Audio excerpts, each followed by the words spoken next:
तो प्यारे बच्चों, आज आपका Gunjan sir class 9th student के लिए फिजिक्स का सेकेंड लेक्चर लेके आया है। तो before that is in the first video lecture we start motion, your first unit for class 9 student. Your first unit is motion. So now in previous video we discussed about what is physics and what is the relation of physics in other sciences. Then what do you mean by physical quantity? Then there are two types of physical quantity. One is scalar, other is vector. Now, physical quantity is a quantity which have any kind of measurement, and for measurement of physical quantity there is a some unit for expressing the physical quantity.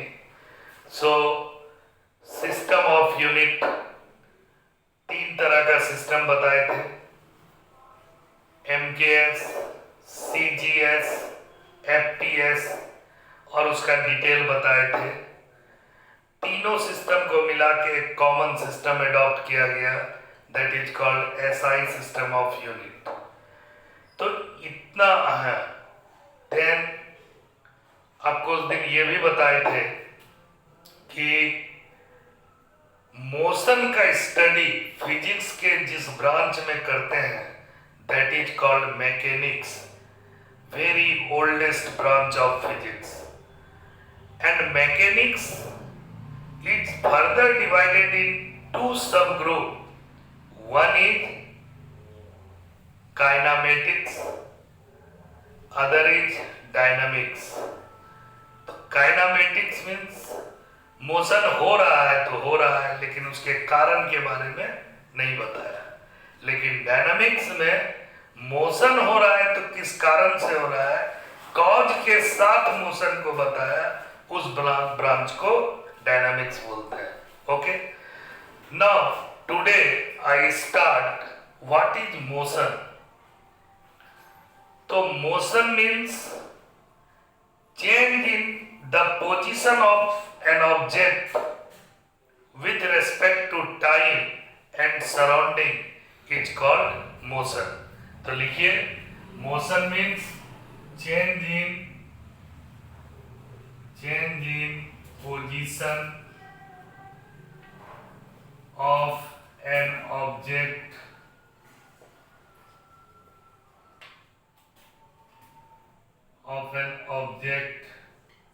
with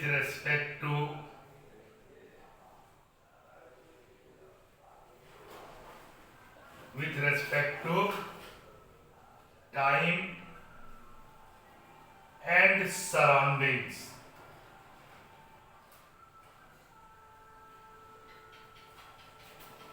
It's called motion. Okay, तो motion का मतलब क्या हो गया कि अगर कोई object अपना पोजीशन को चेंज कर रहा है टाइम के साथ और सराउंडिंग के इर्द गिर्द, that change in position of an object is called motion. Okay, तो मोशन क्या एब्सोल्यूट हो सकता है? तो नहीं, कभी नहीं। अगर कोई ऑब्जेक्ट अपना पोजीशन टाइम के साथ और सराउंडिंग के साथ चेंज नहीं करता है तो उस स्टेट को हम लोग रेस्ट कहते हैं, REST, रेस्ट। तो रेस्ट किसको बोले? If an object does not change their position with respect to time and surrounding, then this state is known as rest. अगर कोई ऑब्जेक्ट अपना पोजीशन समय और सराउंडिंग के साथ नहीं चेंज करता है, दैट इज कॉल्ड रेस्ट। तो रेस्ट और motion both are relative, not absolute. Motion भी एब्सोल्यूट नहीं है और रेस्ट भी एब्सोल्यूट नहीं है. For example, you are sitting on the chair in a room.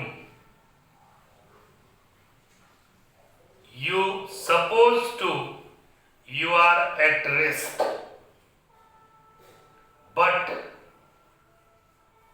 rest with respect to earth.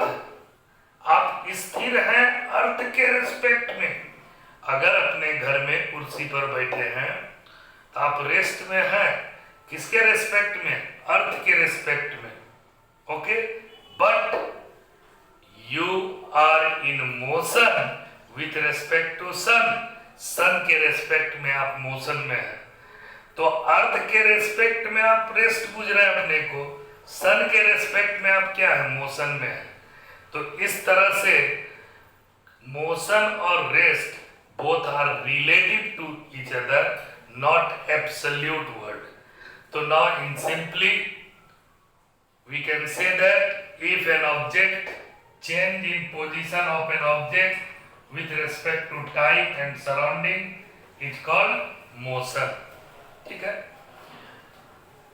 Motion is of different kind. For example, a car running on a straight road, that is called rectilinear motion, straight line का motion. Okay. Some body oscillating their mean position, vibrating string, कोई भी violin वगैरह का wire को अगर करते हैं तो अपने मीन पॉइंट पे अप एंड डाउन कर रहा है, तो ऑसिलेटरी मोशन हो गया. दूसरा एग्जांपल, घर में दीवार घड़ी है, पेंडुलम का बॉब लगा हुआ है, that is called oscillatory motion. To and fro, आगे एंड पीछे जा रहा है. यह भी एक मोशन का तरीका है. एक कार प्लेन रोड पे, स्ट्रेट रोड पे जा रहा है, स्ट्रेट लाइन मोशन है. कोई ऑब्जेक्ट किसी एक्सिस के अराउंड घूम रहा है, that is called rotational motion. जैसे प्लैनेट रोटेट करता है, that is called rotatory motion. सब मोशंस आर सर्कुलर. हम साइकिल चला रहे हैं, गोल गोल घूम रहे हैं बिना किसी एक्सिस का, that is called circular motion. तो मोशन का अपना बहुत टाइप है. तो फॉर एग्जाम्पल लिखिए, रोटेशनल मोशन, तो linear motion, types of motion,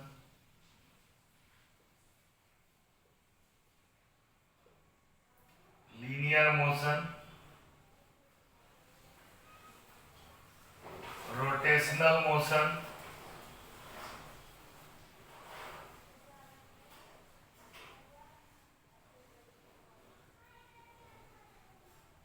oscillatory motion,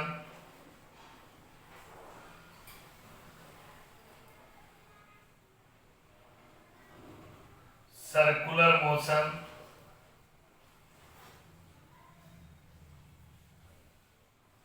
okay. Cycle का चक्का जो रोटेट कर रहा है, that is called circular motion. तो इस तरह से मोशन कई प्रकार के होते हैं. रेक्टिलिनियर मोशन का car running on a straight road, linear motion का car running on straight road,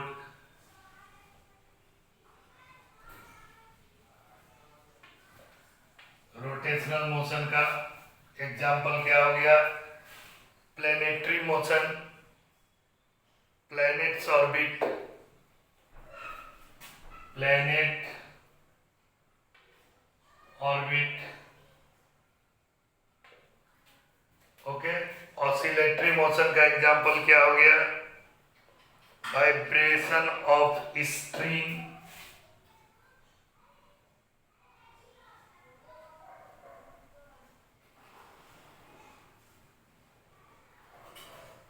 और सर्कुलर मोशन का हो गया फ्लाई व्हील. क्या हो गया? फ्लाई व्हील, FLYWHEEL,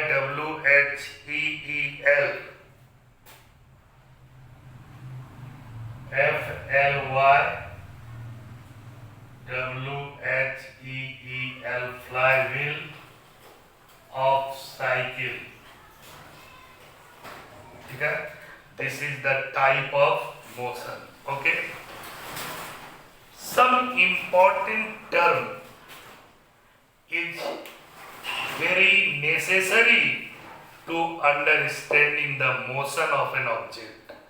कुछ important term के बारे में आपको जानना होगा जो आपको मोशन के बारे में स्टडी करने में हेल्प करेगा। तो देखिए, क्लास 9 का स्टूडेंट, हम आपके लिए जो आपके लिए बेस्ट होगा वो धीरे धीरे छोटा छोटा वीडियो में देंगे। आप पेशेंस रखिए, चैनल को सब्सक्राइब कीजिए और आप अपनी पढ़ाई को रेगुलर रखिए। आपको धीरे धीरे करते हुए फुल कोर्स का मटेरियल मिलेगा, इंपॉर्टेंट क्वेश्चन मिलेगा। पहले कंसेप्ट जानिए। ओके, तो नाउ नेक्स्ट, अगर हम मोशन को डिफाइन करते हैं तो हमको एक रेफरेंस पॉइंट का जरूरी है। What do you mean by reference point? बिना रेफरेंस पॉइंट का चेंज इन पोजीशन हम बता ही नहीं सकते हैं। अभी जो हम लिखे कि change in position of an object with respect to time and surrounding is called motion. तो चेंज इन पोजीशन किस रेस्पेक्ट में होगा? तो some reference point are necessary to describe the motion of an object. Reference point वह हुआ जिससे हम compare करेंगे। For example, your school is 8 kilometre from your home. Okay, आपका स्कूल जो है आपके घर से 8 किलोमीटर है। तो अगर आप स्कूल जा चुके हैं तो आपका पोजीशन चेंज हो चुका है। आप अपने घर से 8 किलोमीटर गए हैं टुवर्ड्स ईस्ट, तो आप स्कूल पहुंच गए। समझ में आ रहा है?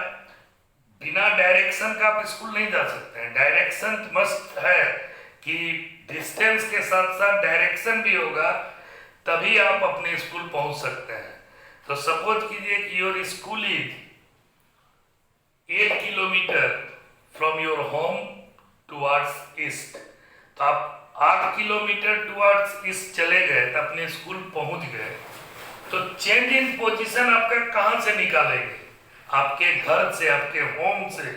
तो home is the reference point for identify the motion of an object. Okay, तो रेफरेंस पॉइंट किसको बोले? समझ में आ गया? REFERENCE, reference point. तो रेफरेंस पॉइंट का मतलब क्या हो गया? बोलिए, लिखिए। A fix point with respect to which gives, या ऐसे कर सकते हैं, a fixed point which is necessary for identify the motion of an object is known as reference point। तो reference point क्या हो गया? a fixed point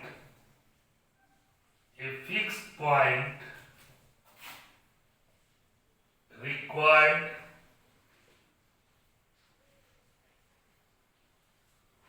to identify the motion of an object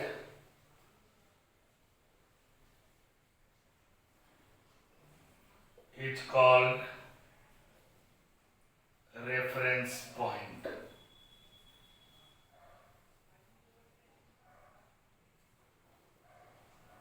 reference point. तो motion आपको अच्छी तरह से समझ में आ रहा है?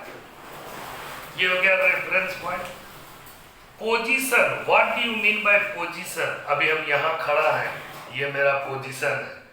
तो पोजीशन किसको बोलेंगे? अभी हम वहां चले जाएंगे, वो मेरा पोजीशन है। अभी हम छत पे चले जाएंगे, घर का वो मेरा पोजीशन है। तो a point occupied by an object in the surroundings is called position. लिखिए position. Position a point occupied, position किसको बोले?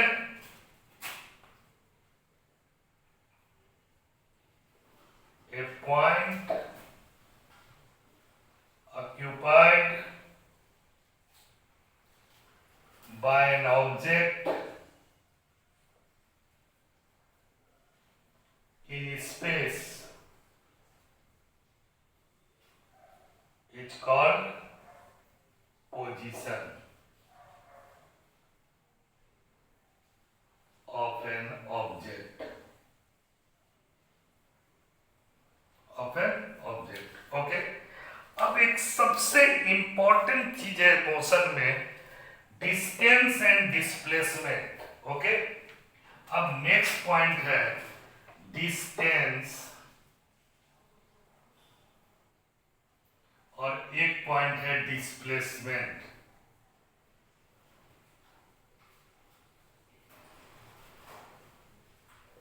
एक पॉइंट है डिस्प्लेसमेंट और एक पॉइंट है डिस्टेंस। ठीक है, तो डिस्टेंस किसको बोले?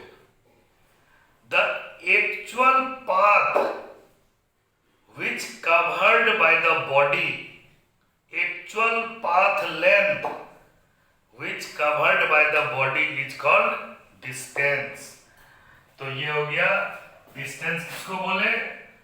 Actual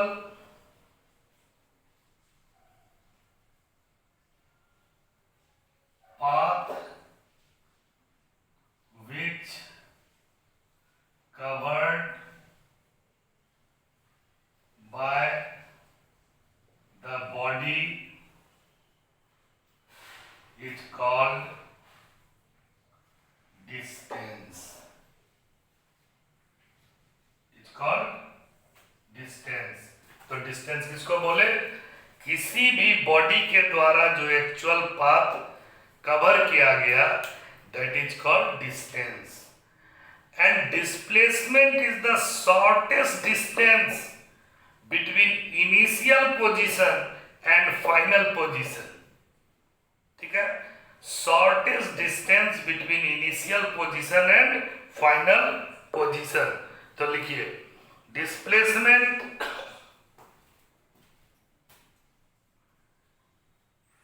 it is the shortest distance or separation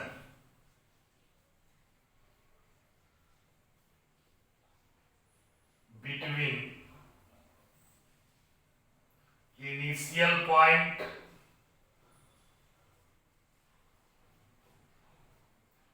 and final point. Point means position. Point means position. तो क्या हो गया कि डिस्प्लेसमेंट जो है वो शॉर्टेस्ट डिस्टेंस है इनिशियल पॉइंट और फाइनल पॉइंट के, और डिस्टेंस जो है वो actual path covered by the body है। जैसे एग्जाम्पल दे रहा है आपको, यहां देखिए। कहने का मतलब ये हुआ कि कोई ऑब्जेक्ट यहां O से चला, A पे पहुंचा, A से B पे गया और B से C पे गया। यहां से यहां तक 8 किलोमीटर, फिर 5 किलोमीटर, फिर 20 किलोमीटर। तो this is called initial point, and this is called final point C, final point, final position. Okay, तो actual distance covered by the body 8, 5, 20 सबको ऐड कर देंगे तो डिस्टेंस कितना हो गया, 8 + 5 + 20 कितना हो गया, 33 kilometre. Okay, in this case the shortest distance between initial point and final point is also 33 kilometer because initial point is O and final point is C. So in this case displacement is also equal to, displacement means initial point और final point के बीच का distance 30 kilometre, यानी distance displacement के बराबर हो सकता है, लेकिन जनरली डिस्टेंस से डिस्प्लेसमेंट हमेशा छोटा होता है. Generally displacement is less than the distance, but in some cases distance is equal to displacement, जैसे यहां होगा. अब इसी को आप देखिए कि एक बॉडी O से चला और A से चला और B पे गया, ये डिस्टेंस 10 किलोमीटर है. B से C पे गया, ये डिस्टेंस 25 किलोमीटर है. और C से फिर लौट करके बॉडी चला आया कहां पे, B पे. अब पूछ रहा है कि when body going from A to B and B to C and then return back from C to B, a body going from A to B and then B to C and then return back to C to B. Okay, then what is the displacement and distance in this case? तो distance is the actual path covered by the body. तो distance क्या हो जाएगा इस case में, ये example number 1 था, ये एग्जाम्पल नंबर 2 है. distance is equal to 10 + 25 + 25, क्योंकि ये 10 किलोमीटर गया, फिर 25 किलोमीटर गया, फिर 25 किलोमीटर चला, तो C से B आया तो फिर 25 किलोमीटर चला. तो टोटल डिस्टेंस कितना हो गया, 10 + 25 + 25, तो कितना हो गया, 60 किलोमीटर. ओके, अब व्हाट इज द डिस्प्लेसमेंट, तो डिस्प्लेसमेंट A इनिशियल पॉइंट रह गया IP और बॉडी फाइनली B पर है, तो ये फाइनल पॉइंट हो गया FP. तो displacement is the shortest distance और shortest separation between initial point and final point. तो क्या हो गया, इस दोनों के बीच में अब क्या डिस्टेंस रह गया, बोलिए 10 किलोमीटर. तो डिस्प्लेसमेंट कितना हो गया, 10 किलोमीटर. ओके, तो डिस्प्लेसमेंट क्या हो गया इसका,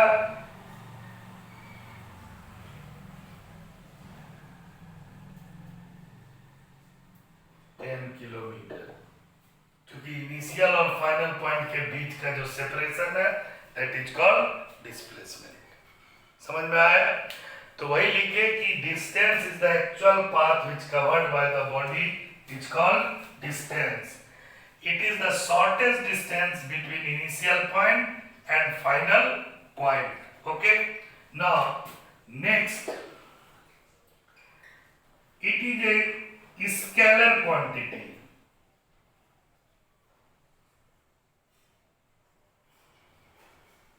आप अभी देख लीजिए, it is a scalar quantity, does not depends on direction, but displacement is a vector quantity.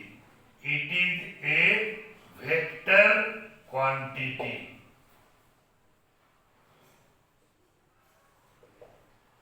ठीक है, तो डिस्प्लेसमेंट क्या हो सकता है, स्केलर क्वांटिटी. और डिस्प्लेसमेंट क्या हो सकता है, वेक्टर क्वांटिटी, क्योंकि डिस्प्लेसमेंट डायरेक्शन पे डिपेंड करेगा। जैसे मान लीजिए कि कोई लड़का, कोई बॉय ओ से ए गया और ये 5 किलोमीटर गया, फिर ये लेफ्ट टर्न ले लिया, अगेन 4 किलोमीटर गया, ठीक है। अब पूछेगा कि what is the distance covered by the boys. तो पहले ये ओरिजिन से ईस्ट के तरफ गया, EAST, east, and then turn towards north, उसके बाद ये नॉर्थ के तरफ मुड़ गया, नॉर्थ के तरफ। तो ये गया और नॉर्थ के तरफ मुड़ गया, तो उससे कोई फर्क नहीं पड़ता है। इस केस में लड़के का टोटल डिस्टेंस कितना हो गया, distance covered by the boy, distance covered by the boy is equal to actual path covered 5 kilometre plus 4 kilometre. तो 5 plus 4 is equal to 9 kilometre. ये क्या हुआ, distance. But displacement covered, displacement is, तो initial point O, final point B, ये line हमको मिलाना पड़ेगा। तो ये हमको डिस्प्लेसमेंट देगा, क्या देगा, डिस्प्लेसमेंट। तो डिस्प्लेसमेंट के लिए हमको शॉर्टेस्ट डिस्टेंस चाहिए, और वो शॉर्टेस्ट डिस्टेंस यही है। तब इसका हम लोग डिस्प्लेसमेंट निकाल सकते हैं। तो OB square is equal to OA square plus AB square. तो OB is equal to root under OA square plus AB square. तो हो जाएगा 25 प्लस 16, कितना हो गया, 25, 35, 42,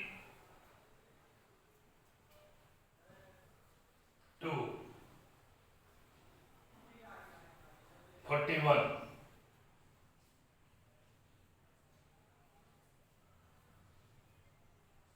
रूट अंडर 41। तो 41 का अगर रूट हम लोग निकाल लेंगे तो क्या हो जाएगा, 6.5 के आसपास आएगा, अप्रॉक्स 6.5। तो डिस्प्लेसमेंट हो गया ये अप्रॉक्स 6.5 के आसपास आएगा, अप्रॉक्स किलोमीटर। तो इस केस में डिस्टेंस बहुत ज्यादा हो गया और डिस्प्लेसमेंट कम है। तो क्यों कम था, ये डायरेक्शन पे डिपेंड कर गया।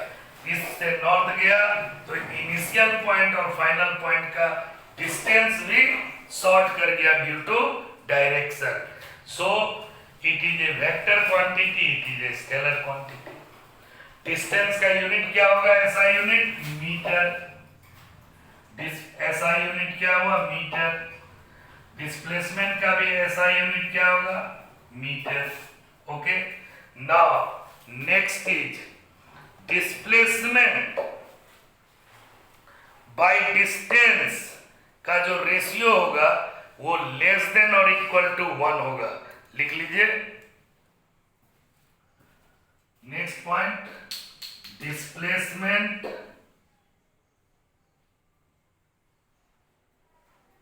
लेस देन होगा किससे, डिस्टेंस से, या इक्वल टू हो सकता है, ये बहुत इंपॉर्टेंट फॉर्मूला है।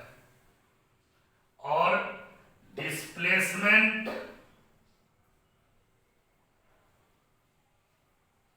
Bye distance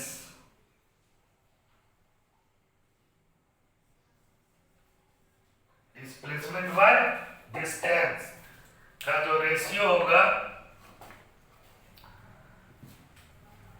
displacement ratio less than और इक्वल टू 1।